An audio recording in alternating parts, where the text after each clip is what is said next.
Have you ever wanted to reinvent your life, maybe start all over, maybe change something really significant? I'm going to be talking about that today on the podcast. I just got back from the Provision Conference, which is a conference hosted by Gary and Drenda Cassie in Columbus, Ohio. And it's really, for me, it's a marketplace ministry concept. It's how people who are pastors, church leaders, business leaders, nonprofit leaders, all kind of people come together to really talk about taking their life to the next level. And I talked about reinventing your life. And I revealed 3 major reinventions that have happened in my life and walked them through steps that they need to consider and you need to consider when it comes to reinventing yours. Stay tuned. I think today is going to be a remarkable podcast because it's going to really show you how to completely turn things around and start in a new direction.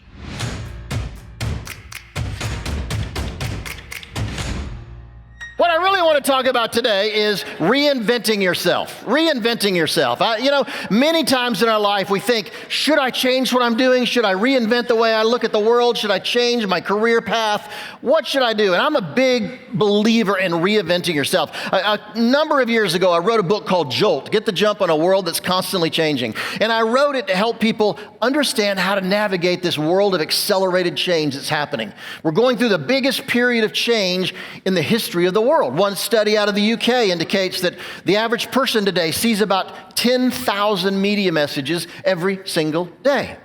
I saw a study last week that said we touch our iPhone an average of 2,000 times a day. In fact, all that distraction is changing our wiring.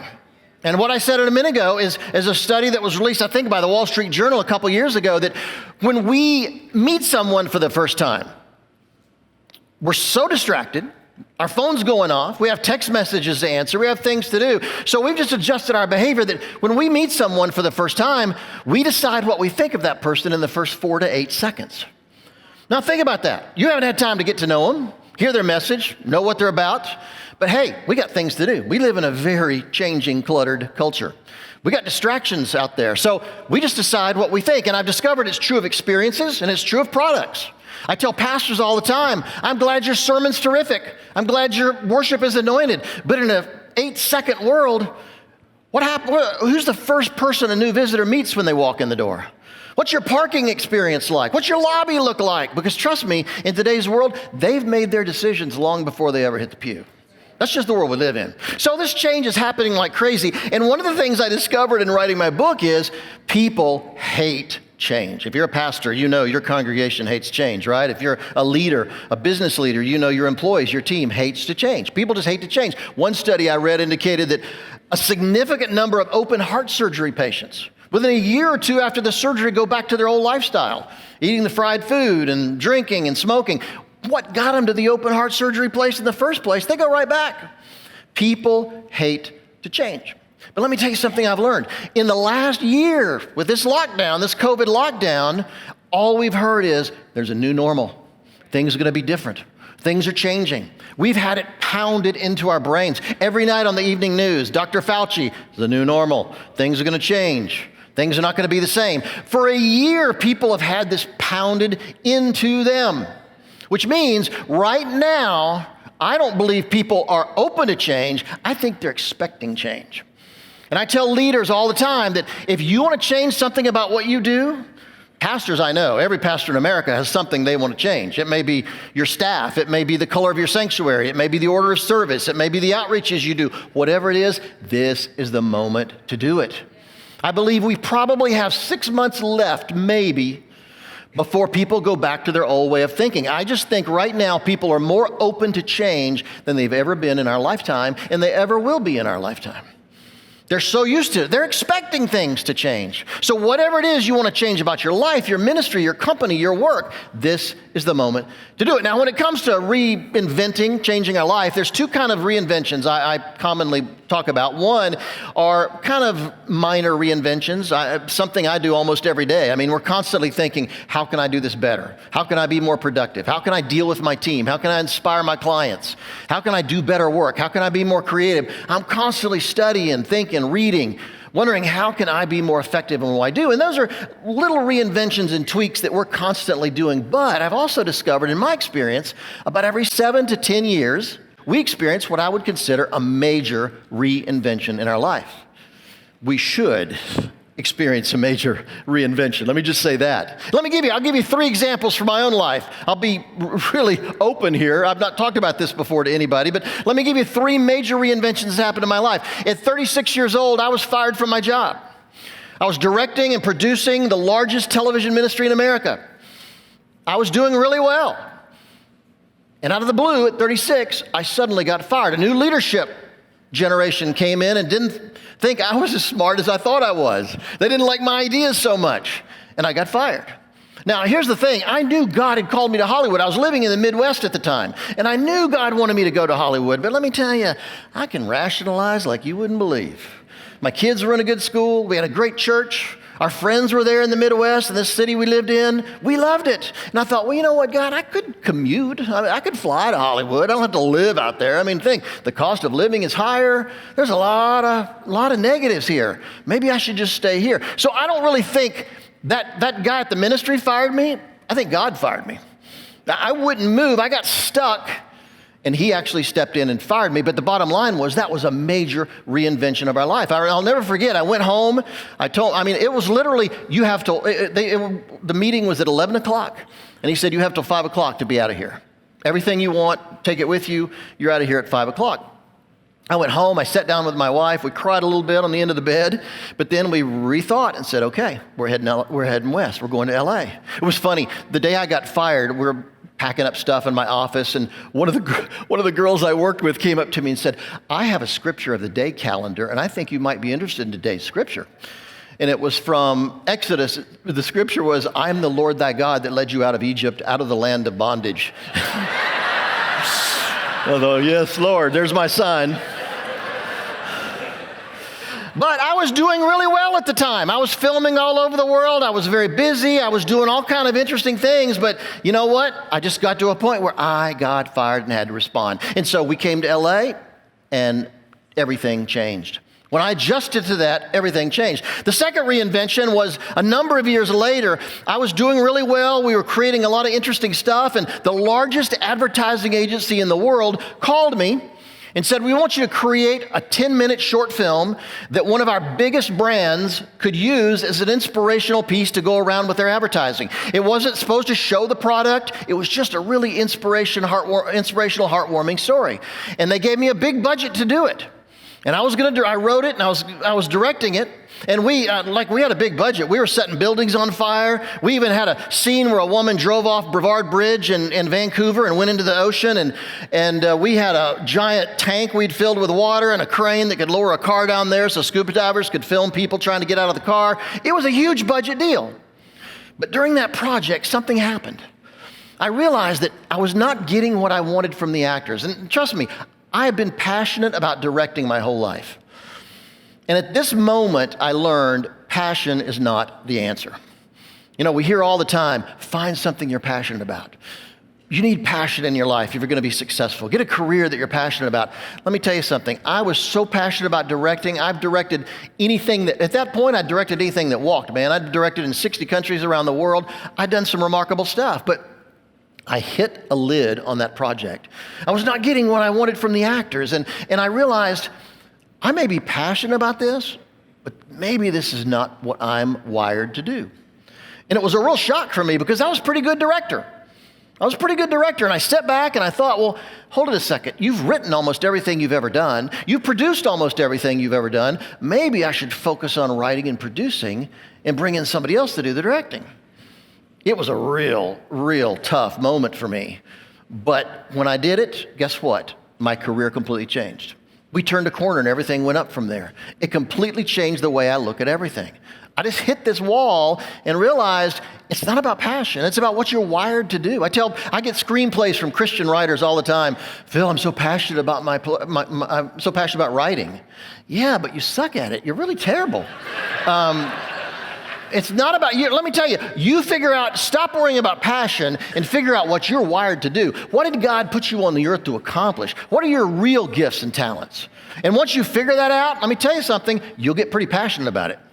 Once I started focusing on writing and producing projects, bigger projects came along because that was what I was wired to do. And I got pretty passionate about that really quick. And the third thing, it was an interesting moment that this happened about 15 years ago. I suddenly woke up one day and was looking at the projects I had done, and I realized they were just dated. You know, the world changes out there. The Bible says God's word never changes, but trust me, everything else does. Trends change, styles change, people change. And I looked at the television commercials and TV programs and videos and films and things I'd been doing, and I was just stuck. They were really dated. They weren't as contemporary as a lot of the stuff I'd been seeing out there. And I'll tell you, that was a real wake-up call. So I surrounded myself with people younger than me, people that weren't afraid to push back and argue with me about ideas. And let me tell you, once again, it completely changed everything. It completely changed. By the way, let me just say this on that subject. If you're experiencing that in your own life, their research indicates creativity does not diminish with age. There is not one study out there that indicates the older you get, the less creative you become. Some people do because they just give up. They just quit trying to be creative. But there's no indication that creativity lessens with age. So we should always be aware of, how can I do this better? How can I be better at this? How can I be more creative? So what I thought I'd do is give you 6 or 8 things to think about. If you're at a point in your life when maybe you should consider kind of reinventing what you're doing, rethinking your career, rethinking your personal life, rethinking how you approach things, let me give you 6 or 8 things that I've been through that have meant a lot to me, that have helped me adapt and stay relevant as long as I've been able to do it. Number 1, think about what's working and what isn't. Just sit back and reflect for a minute. What's working in your life? What's not working? Are you as passionate about Monday morning as you used to be? Or is Monday morning a giant black sucking hole in your life? You know, what am I really crazy about? Do I love my workplace, or do I despise those people I have to go in and face every single day? Do my clients want to make me blow my brains out? Guilty, occasionally I have to say guilty. What's working and what isn't working in your life? And here's the thing, the minute you start really looking inward, that's where God is probably speaking to you. And sometimes we get so busy, we never stop to pause and reflect. So number 1, just stop and think, what's working in my life and what isn't? And let me tell you, be brutally honest. Be gracious with everyone else in your life. Be ruthless with yourself. The second thing is, don't get stuck for any reason. Don't get stuck. This picture is one of our trophy cases. These are things we've won with our films and our television projects over the years. And you know why I keep it? I keep it because that reminds me that's our old stuff. And if new trophies aren't going into that case, we got a problem. If everything in there is dated 10 years ago, we got a problem. And I'm constantly talking to my team about how many of those are dated this year, last year, the year before. We got to keep those things up. It's a great reminder that I cannot get stuck. Now, let me tell you this. One thing I learned in my experience, when I got stuck, I discovered it was because I'd gotten a lot of acclaim back then. Remember when I said I went through this transition where suddenly everything I did was dated? I noticed that all my stuff looked like it looked 4 or 5 years ago when I'd won a ton of awards, when I'd gotten a lot of media coverage. I did some things that had gotten a lot of acclaim, but you know, time passes, things change, and I'd gotten stuck. So maybe in your life, you may be an insurance salesman, you may be a coach, maybe what you did 3, 5, 6, 8 years ago was really cool, but it ain't cool now. I have ministries all the time that will come approach me with a fundraising campaign that was really successful for them in 1989. Guess what? The world has changed, brother. What worked in 1989 is not going to work now. Happens to be all the time. So don't get stuck. Always be thinking about how I cannot get stuck and keep moving forward. The third thing I'd say is think like a freelancer. Now let me explain this. By the way, that's us filming in the Royal Palace in Beijing in China about a year ago. Right before the lockdown, we were able to get out of there right before. In fact, we thought my wife got really sick when we came back. We thought she could be patient 0 for COVID. And fortunately she wasn't, so that was good. But think like a freelancer. In LA and Hollywood, where I live and work, most everybody is a freelancer. Writers, directors, actors, producers don't work full-time for anybody. Very few do. Most of them, all of them are freelancers, which means they wake up every morning unemployed. They don't have a salary. They don't get benefits. They don't get insurance. They They don't get all the vacation days that a full-time person gets. They wake up every morning unemployed. And they have to think, how am I going to fix this? In fact, it's kind of funny. When I shoot a project in Hollywood, the minute I yell cut, half the crew pulls out their phones and starts making calls. And they're not checking their social media or just calling their friends. They're lining up their next job because they every single day have to hustle. I did a project a number of years ago for PBS. It was a documentary about the life and work of William Wilberforce, the British parliamentarian that abolished the slave trade in the British Empire. Brilliant, brilliant man, driven by Christian principles. And I did this 1-hour documentary. It played nationwide on PBS. And I got to a place where I wanted to recreate the Atlantic crossing, which they just crammed slaves on board ships, and it was horribly brutal, brought them over to the U.S. and the Caribbean, and I wanted to kind of create it with sound because it was a documentary. So I went to a recording studio. In the first recording studio I went to, I discovered the guy was a full-time engineer. He was there. This was his job. He made a salary. If I came in, great, he got paid. If I didn't come in, he got paid. This was his place. In fact, the audio room we worked in was his room. He'd got it really tweaked the way he liked it. So I explained what I wanted to do, and it was kind of unusual and different. And he thought for a minute, and he said, Mr. Cooke, that's really not what we're set up to do here. I would really have to rewire the room and make some big changes, and you'd probably be better off going to another studio. I thought, okay, all right. So I made a couple calls, ended up going to another studio virtually down the street, walked in and discovered this engineer was a freelancer. He only worked when there were projects. Otherwise, he didn't work. So he was in there, and I explained to him what I wanted. He thought for a minute and said, I tell you what, Mr. Cooke, you go down the hallway to the kitchen, have a cup of coffee, give me about 30, 40 minutes, I'll rewire the room, and we'll be set up to go. And I thought, that's the difference between the way a freelancer thinks and the way a full-time employee thinks. You may be full-time, your team may be full-time, but they need to be thinking about like freelancers think. That's a huge mindset shift in the way people think. It's incredibly, incredibly important. So I just really believe that with your own career, always be thinking about how I can do this bigger, how I can do it better, how I can be more efficient. I've spent most of my career waking up every morning unemployed. It really changes the way you think about life. You're always out there hustling. The fourth thing is connect. Connect. This is a picture of me and John Osteen and his son Joel. Probably haven't ever heard of Joel Osteen, but such a loser. And I'm happy to connect with anybody. I'm a big networker. I like to have conversations. During the lockdown, I would go on walks on my street in Burbank, and I'm just shocked at the number of people that would walk by me and completely ignore me. I mean, I can't help it. I just have to say hello. A person walks within 20 feet of you, you say hello, right? That's what you do. Oh man, I'm shocked at the number of people that would just ignore me. Some cross the street, and I don't want to go into that, but I was always a big connector. And here's the thing, at 36 years old when I got fired, you know what the first call I got? It's from Joel Osteen. Because I'd been doing stuff with him. We'd been friends. And he called me up and said, I heard you're on the street, man. I got a project for you. Come down here and work with us on my dad's television program. And that led to a very long relationship with Lakewood Church. We ended up creating a new show for Joel when he took over the church. So connecting with people, be intentional about it. Don't just wait and see who comes up to you. You go to them. Now, granted, in the 80s, networking had kind of a negative connotation. It was more like, what can you do for me? But real connecting is about what we can do for each other.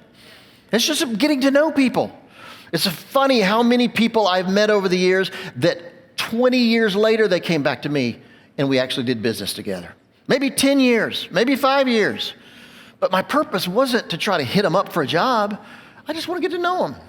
Be ruthless about connecting with people. Next thing I would say is never stop learning. This is Michelangelo. Most people would consider him the greatest creative genius in history. At the peak of his power, he was doing the Sistine Chapel in Rome, the ceiling. Unbelievable artist. At the peak of his power, he had a great quote, I'm still learning. I'm still learning. How many of us have given up on that? I got my bachelor's degree in my 20s, my master's in my 30s, my PhD in my 40s. I'll never teach in college. I just love to learn stuff. I'm obsessive about learning stuff. I've got a massive library at home. I just want to know how I could do this better, how I could be better at this. And I just discovered that the world is changing at such a quick rate. Think of it for a second. How many jobs exist today that didn't exist 5, 10, 20 years ago? And how many jobs that exist today won't exist in 5 years from now or 10 years from now? We've always got to be learning and adapting. Never let that fall down. Always be learning. Sixth thing is, this would be a Gary Cassey thing, get a side hustle, a serious hobby, or multiple income streams. That's me directing a commercial years ago before I ever got fired, because I would just go at night. I would go out and do commercials for people, or I would do promos for people, or a video for a ministry I knew. I was helping them. I was working weekends. I was working nights, just developing those relationships and getting other things going. So when I got fired, all I needed to do was ramp up those side projects I'd been doing. Ramp up those side projects. And I ended up being much more passionate about those things anyway, because that was what I was really wired to do. Another one of the first calls I ever got was a friend at Phillips Petroleum. They called me literally 2 days after I got fired and said, we got a number of things we'd love for you to come up here and do. I've never, by the way, for the record, I never missed a paycheck. I got fired at 36, never missed a paycheck. Obviously, God had a big role in that, but I just think having that side project, doing those side projects made a dramatic difference. Number 7 is stay plugged into a church. I know you guys get this. I'm preaching to the choir here, but I'll tell you, in Hollywood, I've discovered the number of Christians who fail and end up going back to Iowa because they couldn't cut it in Hollywood were almost in every case, they were people that got unplugged from the local church. You need that place. If you're going to get rejected, if you're going to have struggles out there, you need to get plugged into a church. I've actually worked with major ministries that you would all know of, and enormous numbers of their employees don't go to church. I asked some of them, I said, well, what's the deal with the not going to church thing? Oh, we do this 5 days a week. Why do we want to go to church on Sunday? So you're not getting it. You're not getting what the point of this all is. So just remember, stay plugged into a church. It really does matter. And the thing that I think is most interesting is know that it's never too late. It's never too late. You want to reinvent your life? I do not want to hear you say, hey, I'm in my 50s, I'm in my 60s, I'm in my 70s. Let me tell you some interesting stories. Samuel Morse was an artist, spent his whole career painting. Towards the end of his career, he started getting rejected from a lot of commissions. He was not getting the number of paintings. He was not making the money he wanted to. And it came to a head when he pitched the idea of doing a giant mural in Washington, D.C. He lost it to another artist. He was so frustrated. He was getting older, and he thought, well, maybe this whole artist thing, maybe I'm at the peak of my career. He was pretty much at the end of his adult career, but he got so frustrated. He went home, and sitting in his apartment, he started tinkering with this thing he called an electromagnetic telegraph. He ended up inventing what we call the telegraph, and they invented Morse code, which literally changed the world. Historians today say, had he not stopped painting when he did and started working on the telegraph, it would have been a really long time before a telegraph was ever invented and people could actually communicate around the world. And he did it at the end of his career. Raymond Chandler. Some of you may have heard of Raymond Chandler. I consider him the greatest crime novelist of all time. He is a brilliant writer. 1932, Raymond Chandler was an oil company executive, spent his whole career as an oil company executive. The problem was he was an alcoholic, and he was cheating on his wife. He ended up just being pretty much a worthless drunk and philandering adulterer. He and his wife decided to try to patch things up. He got fired by his oil company, by the way, at the end of his career. They decided to patch things up. So they got in their car and drove up the Pacific Coast Highway up towards San Francisco, trying to kind of patch everything up and reinvent their marriage. He stopped at a service station and picked up a detective magazine, which were real popular back in the 30s, 40s, 50s. Picked up a detective magazine. He started reading through it and thought, you know what? I could write better stories than this. He took it home and he started playing around with it. Sold a couple stories to some small-time, crime magazines. Ended up writing a novel, a crime novel. Talked to publisher into publishing it, and he's late in life now. Talked to publisher into doing it, and the publisher published it. It sold a few hundred copies. I mean, it was a miserable failure. But he wouldn't give up, and he did a second one. Published it. didn't sell. Did a third, actually talked to publisher into doing a third one, and it didn't sell. So he decided maybe this is not for me, and he started to give up, and then he thought, maybe we should just try that first one again. He went back to the publisher, and I don't know how he did this, but he talked him into re-releasing the very first one he'd ever done. It was called The Big Sleep. It was made into a movie with Humphrey Bogart and Lauren Bacall, one of the most successful crime stories of all time. Then he went on to write Farewell, My Lovely, The Long Goodbye, wrote the screenplay for Double Indemnity, which I think is one of the greatest murder stories of all time, if you're into that sort of thing, which I am. He reinvented himself late in life and is considered now the greatest crime novelist ever in history. Last guy I'll tell you about is Tom. Tom was graduated from college with a degree in English, but he knew that'd never get him a job, so he started selling insurance. Sold insurance for one company for 7 years. Was pretty good at it, so he moved to a bigger company. Sold insurance there for 8 years. Spent nearly 20 years of his career selling insurance. Then he and his wife decided, we're going to buy a little company and we're going to sell our own insurance.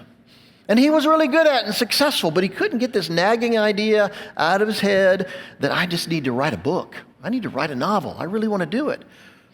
He spent his whole career in insurance.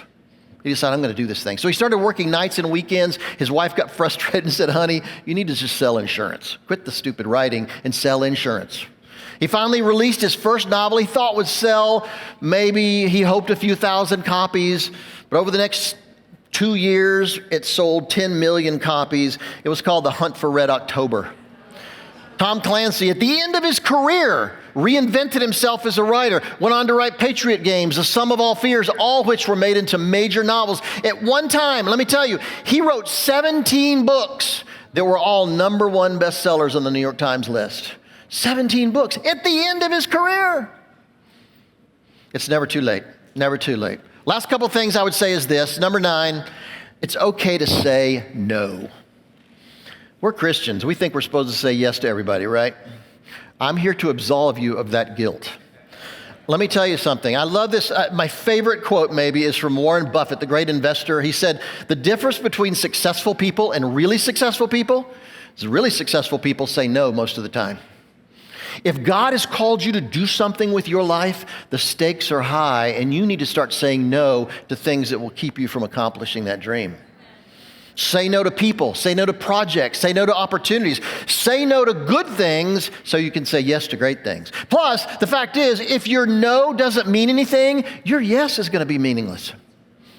Let me tell you, if there was one thing I would tell you about reinventing your life and your career, it was start saying no. It can be the most powerful thing and very liberating. And it's hard for me. It's really, really hard for me. Somebody told me the other day that if you spend your day sending and receiving emails, you're spending your day responding to other people's priorities. Let me tell you something. It's time we understood what our priorities are, what God has called us to do. Start saying no to a lot of that stuff we used to say yes to, and start focusing. The last thing I would say is be intentional. Be intentional. You all recognize Walt Disney. I have a friend in Hollywood, Ken Wales, brilliant producer, spent his whole career producing feature films, television programs. He's now very old. He's in a nursing home, but I just love Ken. And he was telling me one time that he started his career as an intern for Walt Disney. He ended up being Walt's assistant at the very beginning of his career. And he said something interesting. He said Walt was just incredibly intentional. He said it was like he could see the future. He just saw this stuff and he knew he had to be there. And he was kind of obsessed about doing things bigger and better. He said it's all he thought about. So much so, he said when they were building Disneyland in LA, in Orange County, Walt was already thinking about how we could do this bigger and better. Started buying land in Orlando. And even before they opened Disneyland in LA, he was buying land. He got his artists and designers and engineers. They were moving east. And as soon as that park opened up and started running in LA, they headed east and started building it bigger and better. The problem was most people don't realize that Walt got cancer and died before Disney World could open. But it's interesting that when they did the opening ceremonies, I think it was, 1971, they opened Disney World in Orlando. And Ken said, the parades, they had VIPs, they were cutting ribbons, they had a big grandstand for Disney executives to be in. It was just a huge event. And he said, Walt's widow was there. And she was obviously upset and, despondent that Walt had passed away. And one of the young executives, trying to be nice, trying to be encouraging, leaned over to her and said, it's such a shame Walt can't be here to see this. Without missing a beat, she leaned back to him and said, you don't understand. Walt saw it. That's why it's here. Walt saw it. That's why it's here. If you're going to reinvent your life, let me just leave you with this. You need to be able to see where you want to go. Be so intentional that you start having that kind of vision. And I believe God will give you that kind of vision to really accomplish ultimately what you want to do with your life. Reinventing your life. I think the book that I'd recommend for somebody serious about this is my book, One Big Thing, Discovering What You Were Born to Do. It's so important to figure out that one thing. As I said, passion isn't the answer. Until we can find out what we're wired to do, what we're really put on the earth to accomplish, we're never going to have the kind of passion that it will take to overcome the barriers that we face. And this book walks you through a very simple process. It's not mystical, it's not weird, but it walks you through a process of how to figure out exactly that one big thing in my life. What was I created to do? What am I wired to do? I'd encourage you to get it. You can get it on Amazon, other bookstores. It would be a great opportunity for you to rethink your life and move forward. So stay tuned. I appreciate you watching, listening to these podcasts. I think it's so important. And thanks for sharing it. Really appreciate it. There's so many people out there that need this information, that are struggling with their life. And if you know someone who really needs to rethink or reinvent their life, I'd encourage you. Please forward this to them, and it could really make a difference for them. Give us a rating. Give us some comments. We'd love to hear what you think. And I'll see you on the next episode.